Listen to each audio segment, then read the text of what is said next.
Tolong jangan ganggu saya. Pukulan Ningsih semakin kuat. Saya yakin. Sami Allahu liman. Sami Allahu liman. Hai, balik lagi di Plus 62 Cinema. Thanks for the click this video. Kali ini bakalan gue bahas film horor Makmum 2019. Yuk simak sampai selesai.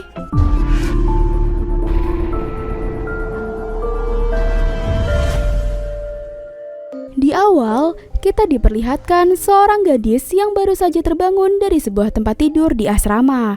Kemudian, ia mencoba membangunkan temannya untuk sholat tahajud.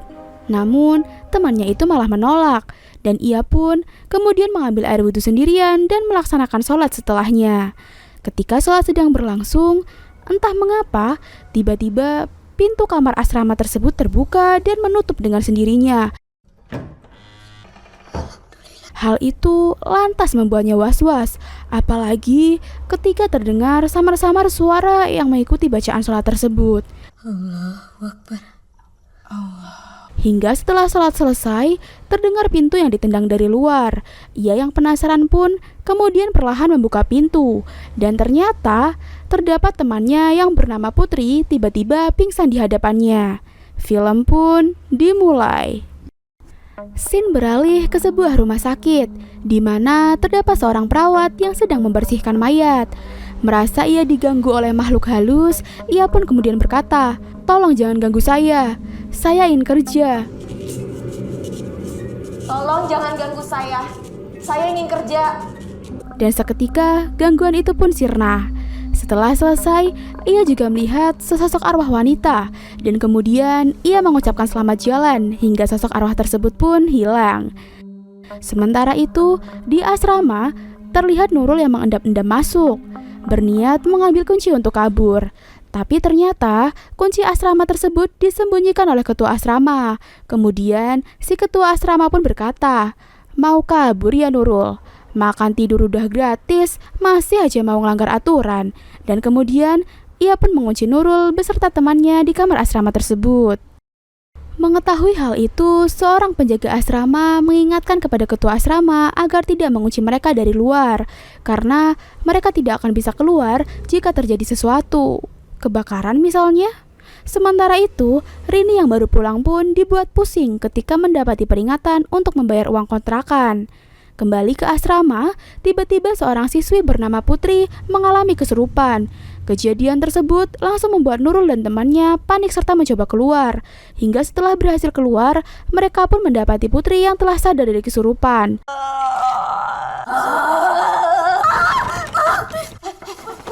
Kejadian tersebut pun membuat ketua asrama memarahi mereka dan memberikan peringatan.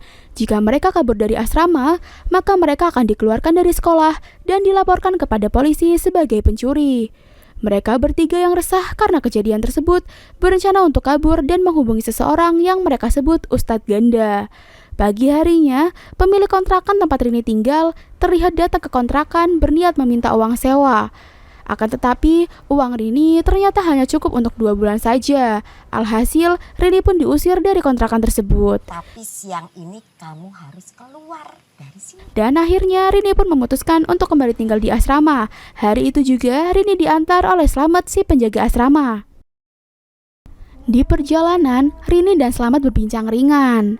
Di situ diketahui bahwa Rini masih bekerja sebagai pengurus jenazah. Slamet pun menyayangkan ijazah Rini yang seharusnya bisa dipakai untuk mencari pekerjaan yang lebih layak. Namun, Rini menjelaskan bahwa ia sulit untuk mendapatkan pekerjaan karena kondisi tangannya. Slamet juga menceritakan keadaan asrama sekarang. Mulai dari ketua asrama yang telah berganti dengan seseorang yang keras dan berhati dingin bernama Rosa, serta tidak ada lagi kehangatan keluarga seperti masa Rini tinggal sebelumnya. Yang ada saat ini murid-murid asrama sering mendapatkan omelan dan makian dari si ketua asrama. Hingga tiba-tiba Rini melihat sosok perempuan yang melintas. Sontak, ia pun meminta Slamet untuk berhenti. Pak, stop.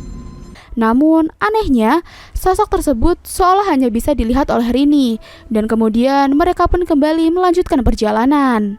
Sementara itu, mantan ketua asrama yang sedang sendirian di kursi roda juga diganggu oleh sesosok makhluk yang sedang sholat. Karena panik, si ibu malah tak sengaja menghancurkan alat bantu berbicara miliknya. Untung saja Nurul segera datang dengan membawa makanan. Ibu yang ketakutan pun mencoba menunjukkan di mana makhluk tersebut. Akan tetapi saat dilihat, makhluk itu pun sudah tiada. Di lain sisi, terlihat Rini sudah sampai di asrama. Ia pun kembali teringat masa 13 tahun silam, di mana ia menempati kamar tersebut dengan bestinya Ningsih. Biar kita selalu ada di sini. Hingga Nurul dan Nisa pun menghampirinya. Lalu mereka pun berkenalan.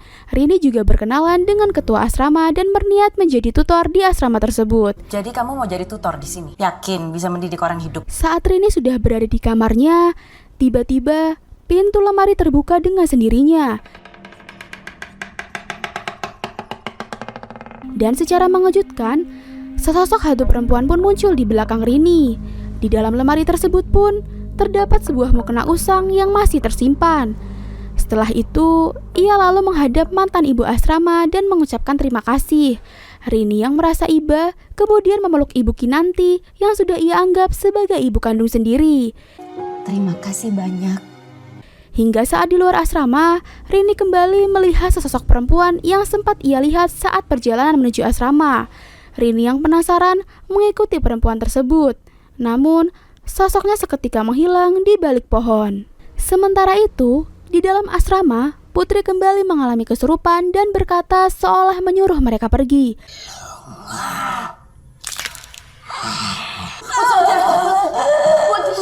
Saat Putri siuman, Nurul meminta untuk memanggil Pak Ganda, guru agama mereka. Namun, ketua asrama justru menuduh jika Putri hanya mencari alasan agar bisa beristirahat. Kemudian, Rini pun menceritakan pengalamannya yang sering diganggu oleh makhluk halus. Ia juga menambahkan, jika ada yang mengganggu, biasanya mereka hanya ingin menyampaikan sesuatu. Setelah itu, Rini pun mencoba untuk menemui Ustadz Ganda yang ternyata merupakan teman masa kecilnya. Rini pun kemudian menceritakan tentang gangguan dari hantu makmum yang menjadi lebih agresif saat liburan. Lantas, Ustadz Ganda pun menjelaskan bahwa hantu makmum disebut juga sebagai hanzab, di mana mereka bertugas untuk mengganggu manusia agar tidak fokus beribadah. Disebut kanzab, termasuk kanzab itu tadi juga gangguan selama kita sholat. Malam harinya, Ibu Kinanti kembali diganggu sampai akhirnya ia pingsan. Lalu, ada Nisa yang hendak mandi sebelum sholat Isya. Ia mencoba mengajak Nurul. Namun, Nurul yang ternyata sudah mengantuk, menyuruh Nisa untuk pergi sendirian. Ketika ia melihat Putri yang menuju ke kamar mandi, ia pun mengikutinya. Namun sialnya, Putri ternyata masih di dalam kamar, dan Nisa pun justru terkunci di dalam kamar mandi. Ia kembali diganggu oleh hantu makmum.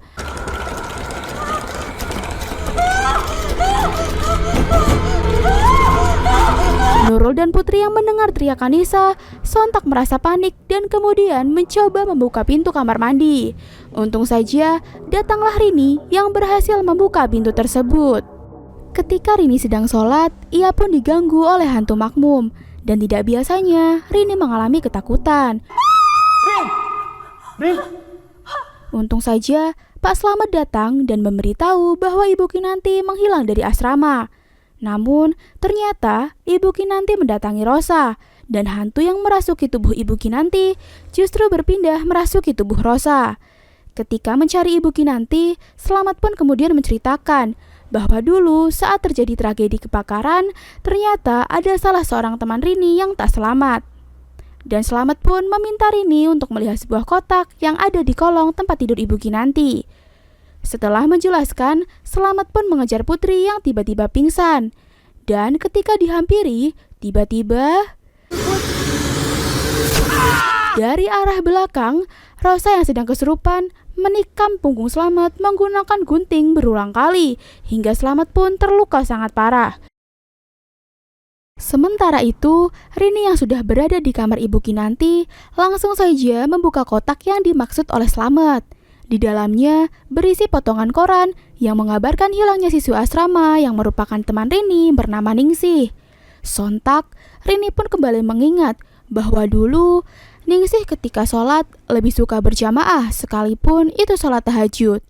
Aku jadi makmum aja ya. Kalau sesuai anjuran Pak Ustadz, sebaiknya kita itu sholat tahajud sendiri biar lebih afdol. Hingga setelah selesai sholat, Rini pun menyuruh Ningsih untuk kembali ke kamar terlebih dahulu. Namun naas, tiba-tiba asrama itu malah terbakar. Kemudian lampu di asrama pun tiba-tiba padam. Ketika menyalakan penerangan, Rini pun terpeleset dan membuatnya pingsan. Lalu kita akan tahu penyebab kebakaran asrama yang menewaskan Ningsih dulu ternyata diakibatkan kelalaiannya sendiri yang menyalakan lampu sentir hingga memicu kebakaran. Di masa sekarang, api yang juga mulai menyambar untung saja berhasil dipadamkan. Di sisi lain, para siswi asrama pun mulai mendapat gangguan kembali. Kemudian, Rini dan Ustadz Ganda bertemu dengan Slamet yang ternyata masih selamat. Di situ, Slamet kemudian mulai menceritakan hal yang sebenarnya terjadi. Dulu, saat api sudah dipadamkan, terlihat Ningsih yang menjadi korban dan ditemukan oleh Slamet dan juga Ibu Kinanti. Akan tetapi, mereka yang takut dengan masalah hukum justru menyembunyikan mayat Ningsih dengan di dekat pohon.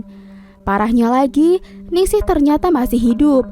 Akan tetapi, Slamet yang panik tak mengetahuinya dan malah hidup. Dari sini pula kita tahu jika Putri ternyata adik dari Ningsih. Pantas saja Putri sering kerasukan. Oleh sebab itu, dia sering kerasukan. Di sisi lain, Nurul dan Nisa ternyata masih diteror oleh arwah Ningsih. Teriakan mereka pun didengar oleh Ustadz Ganda.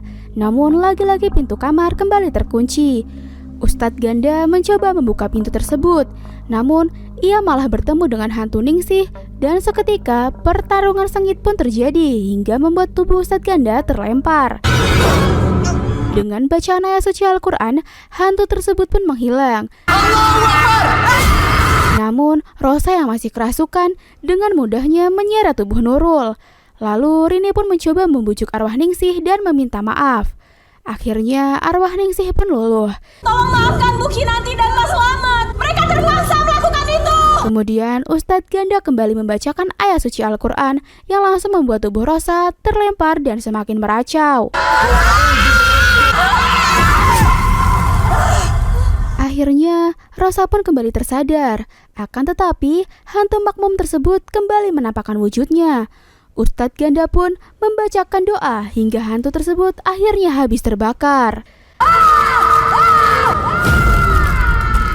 Keesokan harinya, mereka pun mencari keberadaan Ibu Kinanti, yang ternyata beliau masih selamat dan berada di bawah kolong tempat tidur. Film pun ditutup dengan Rini yang diberi tanggung jawab sebagai ketua asrama, dan Rini pun berjanji akan menguburkan Ningsih dengan layak. Setelah 2 tahun, asrama pun kembali damai dan akhirnya film pun selesai. Bagaimana nih filmnya guys? Menegangkan bukan? Semua masalah bermula ketika Rini yang kembali ke asrama. Arwah teman lamanya yang masih penasaran kemudian mencoba mengungkap apa yang sebenarnya terjadi kepada dirinya. Akhirnya setelah semuanya mengakui kesalahan, arwah Ningsih pun kembali tenang. Oke, sampai sini dulu ya review kita kali ini. Jika ada kesalahan, mohon dimaafkan. See you on the next video.